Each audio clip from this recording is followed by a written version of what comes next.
ॿिए किनेटिक में। त हाणे हर जेका बि शइ आहे असांजे आसपास में, हर शइ जिन जी मालिकुलर अट्रेक्शन पाण में मौजूदु आहे, त उन्हनि वटि पोटेंशियल एनर्जी बि आहे, त किनेटिक एनर्जी बि आहे, जेका इंतिहाई बारीक बीनीअ में आहे। हर हिकु molecule, each molecule having potential energy and kinetic energy. त इहा जेका पोटेंशियल ऐं किनेटिक एनर्जी आहे, इहा सॾिबी आहे हुनजी इंटरनल एनर्जी।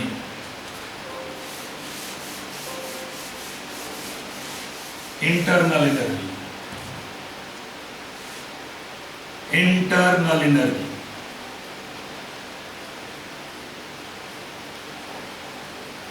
असांजी मेन टॉपिक त टेम्परेचर आहे, असां अचूं था टेम्परेचर खे सम्झण लाइ। Internal energy it is sum of potential and kinetic energy of all the molecules of the body.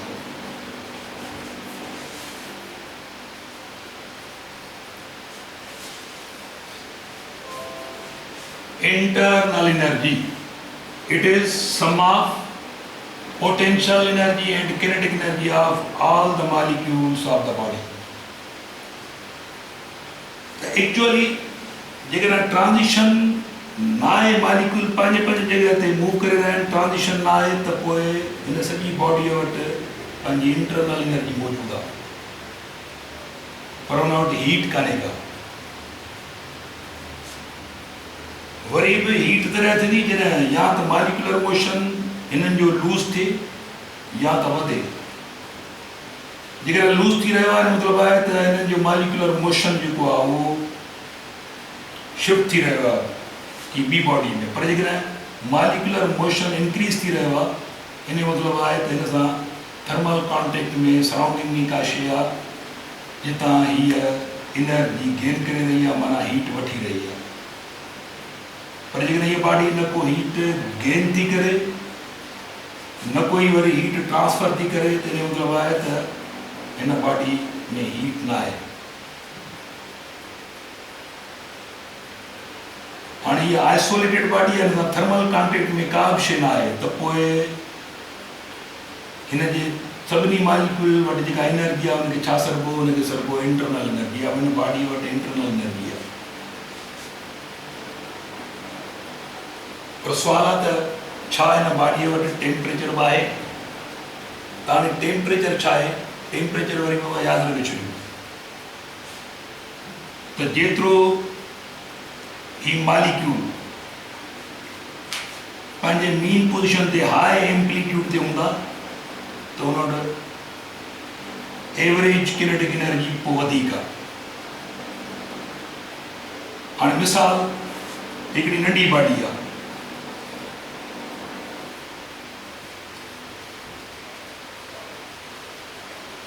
हीअ हिकु स्मॉल बॉडी आहे, ऐं हिकु ॿी बॉडी आहे जंहिं वटि मालिक्यूल डबल आहिनि, फ़र्ज़ कयो। हाणे हिन वटि 100 मालिक्यूल्स आहिनि, फ़र्ज़ कयो, ऐं हिन वटि 50 मालिक्यूल्स आहिनि। हिन वटि 50 मालिक्यूल्स आहिनि, 100 मालिक्यूल्स आहिनि। फॉर एग्जाम्पल,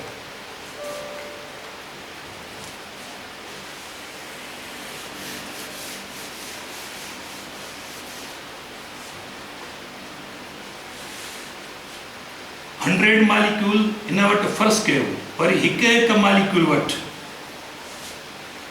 4 जूल्स एनर्जी आहे,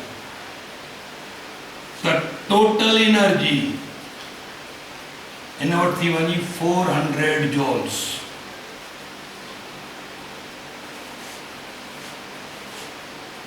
फ़र्ज़ कयो हिन वटि बि हर हिकु मालिक्यूल वटि 4 जूल एवरेज एनर्जी आहे। 4 जूल हर हिकु माना टोटल एवरेज एनर्जी 4 जूल आहे। हाणे टोटल मालिक्यूल जी एनर्जी वञी केतिरी बीहंदी, या टोटल मालिक्यूल 4×5 इन वटि बीहंदी वञी 200 जूल्स। हाणे इहा हिन वटि टोटल जेका एनर्जी 400 जूल आहे या इंटरनल एनर्जी आहे, हिन वटि टोटल एनर्जी 200 जूल आहे या टोटल एनर्जी इंटरनल एनर्जी आहे। हिन जी इंटरनल एनर्जी वधीक इन करे आहे छाकाणि जो हिन वटि मालिक्यूल डबल आहे, लाज़मी आहे टोटल एनर्जी डबल आहे। हिन वटि मालिक्यूल 50 आहिनि ऐं हर हिकु मालिक्यूल वटि एनर्जी बि हिन जेतिरी आहे, पर जीअं त हिन जा मालिक्यूल डबल आहिनि, टोटल एनर्जी 400 जूल आहे ऐं हिन जी टोटल एनर्जी 200 जूल आहे। पर यादि रखी छॾियो त एवरेज वैल्यू ॿिन्ही जो साॻियो थींदो। जेकॾहिं हर हिकु मालिक्यूल वटि हिकु जेतिरी एनर्जी आहे, हिन वटि थोरो हिन वटि, पोइ भली मालिक्यूल केतिरो बि तइदाद वधीक हुजे त एवरेज वैल्यू पोइ साॻियो थींदो आहे ॿिन्ही जो। Average value will be same if molecules of both objects are vibrating at same amplitude. If molecules of both objects, if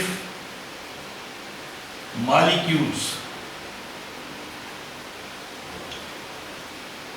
of both objects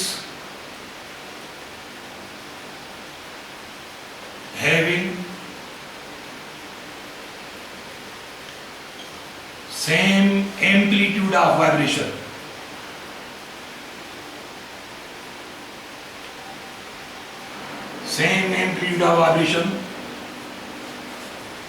then both having same temperature,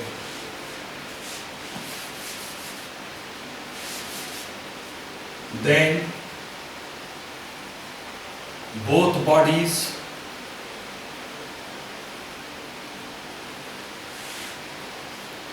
having same temperature, both bodies having same average kinetic energy, same average kinetic energy। मतलब average थो ॻाल्हायां, जेकॾहिं ॿिन्ही भली पोइ molecule कंहिंजा केतिरा घणा हुजनि, पर जेकॾहिं ॿिन्ही जो एम्पलीट्यूड साॻियो आहे, वाइब्रेशनल एम्पलीट्यूड साॻियो आहे, माना पंहिंजे मीन पोजिशन खां साॻियो थियूं अॻिते पोइते हटनि मालिक्यूल, यानी त पोइ ॿिन्ही जी एवरेज वैल्यू साॻियो हूंदो। जॾहिं त इंटरनल एनर्जी हुन बॉडी जी वधीक आहे जंहिं वटि मालिक्यूल वधीक आहिनि, ऐं जंहिं वटि मालिक्यूल घटि हूंदा इंटरनल एनर्जी हुनजी घटि हूंदी, पर एवरेज किनेटिक एनर्जी ॿिन्ही जी साॻी आहे, because both molecules having the same amplitude of vibration. Average kinetic energy यादि रखी छॾियो त हुनजे वाइब्रेशनल मोशन ते डिपेंड थी करे। वाइब्रेशनल मोशन जेतिरो हाई एम्पलीट्यूड जो हूंदो ओतिरो एवरेज किनेटिक एनर्जी वधीक हूंदी। वरी ॿी सूरत में अचूं था, फर्ज़ कयो जेकॾहिं हिन जे हिकु मालिक्यूल वटि केतिरी एनर्जी असां 4 जूल, पर हिन वटि जेकॾहिं फर्ज़ कयो 8 जूल आहे, माना हिन जो मालिक्यूल हिन जे मुक़ाबले में वधीक डबल एम्पलीट्यूड ते आहे, ऐं मालिक्यूल घणा आहिनि 50 मालिक्यूल्स। हाणे टोटल एनर्जी हिन जी वञी बीठी, टोटल यानी इंटरनल एनर्जी उहा वञी 50 40 400 यानी हिन जे बराबरि बीठी। हिन जी टोटल एनर्जी 400 जूल्स ऐं हिन जी बि टोटल एनर्जी 400 जूल आहे।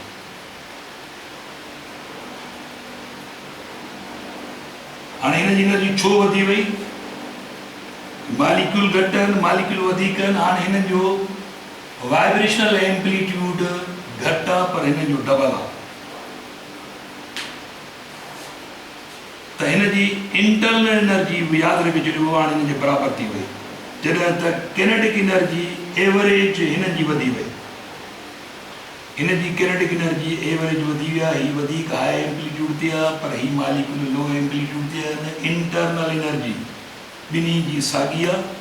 नंढी body ji internal energy in करे वॾी बॉडी जे बराबरि आहे, छाकाणि जो नंढी बॉडीअ जा मालिक्यूल वधीक एम्पलीट्यूड ते वाइब्रेट करे रहिया आहिनि। हाणे यादि रखो त एवरेज किनेटिक एनर्जी हिन जेकॾहिं नालो ॾियूं ए बॉडी हीअ बी बॉडी आहे त बी बॉडीअ जी एवरेज किनेटिक एनर्जी वॾी बॉडीअ खां हाणे वधीक आहे। जेकॾहिं वधीक आहे एवरेज किनेटिक एनर्जी त पोइ पाण पोइ हिते डेफिनेशन ॾिनी त temperature is measure of average kinetic energy of molecules. हिन जी एवरेज किनेटिक एनर्जी मॉलिक्यूल जी घटि आहे, जॾहिं त टोटल एनर्जी ॿिन्ही जी साॻी आहे। हिन जी एवरेज किनेटिक एनर्जी हाणे ज़्यादा आहे। हाणे एवरेज किनेटिक एनर्जी जेकॾहिं ज़्यादा आहे त पोइ हिन वटि टेम्परेचर बि वधीक आहे। हाणे हीअ हॉट बॉडी सर्वी हुन जे मुक़ाबले में हीअ कोल्ड बॉडी सर्वी। इंटरनल एनर्जी ॿिन्ही वटि साॻी आहे। हीअ वधीक हॉट आहे, हिन जो टेम्परेचर हाई सरबो, हिन जो टेम्परेचर लो सरबो। त यादि रखे छॾियो त जेकॾहिं तव्हां वटि ॿ बॉडीज़ आहिनि जंहिंजा बि मालिक्यूल हाई एम्पलीट्यूड ते हूंदा, उनजी एवरेज किनेटिक एनर्जी वधीक हूंदी, माना एवरेज किनेटिक एनर्जी वधीक हुजणु माना टेम्परेचर वधीक हुजणु। छाकाणि जो temperature is measure of average kinetic energy of molecules of the body.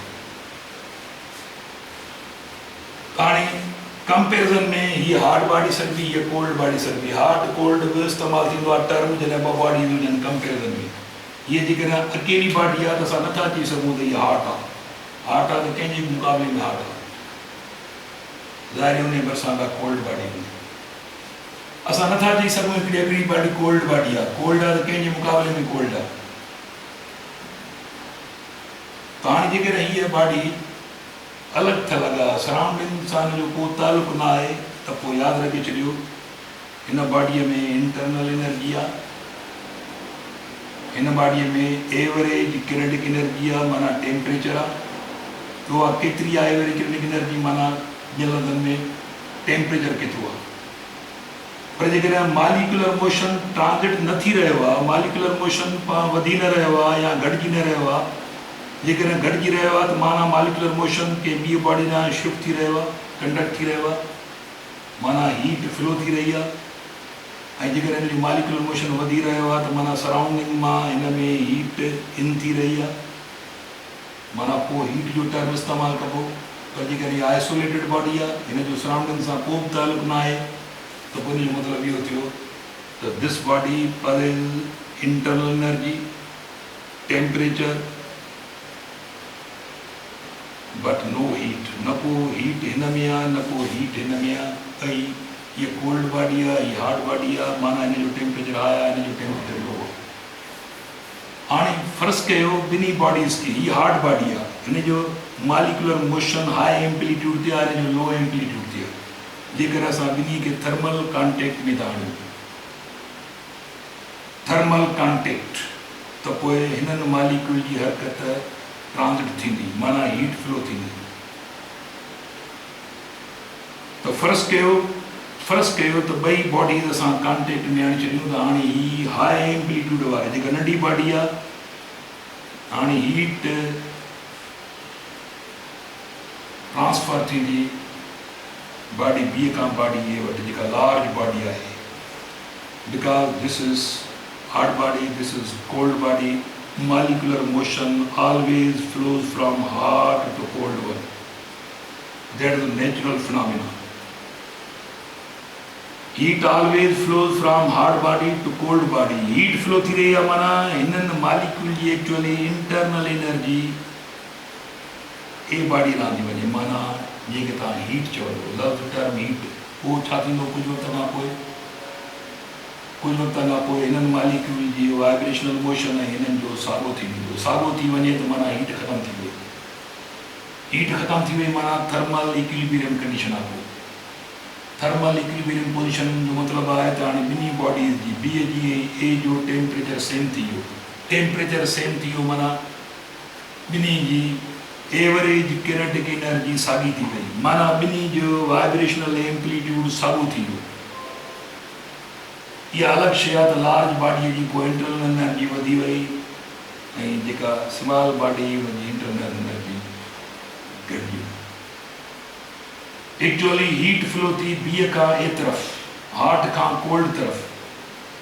तो हीट जो फ्लो बेसिकली छा है, एक बॉडी पांजी इंटरनल एनर्जी हीट की सूरत में थी बी बॉडी के लिए जेका कोल्ड बॉडी से हुई।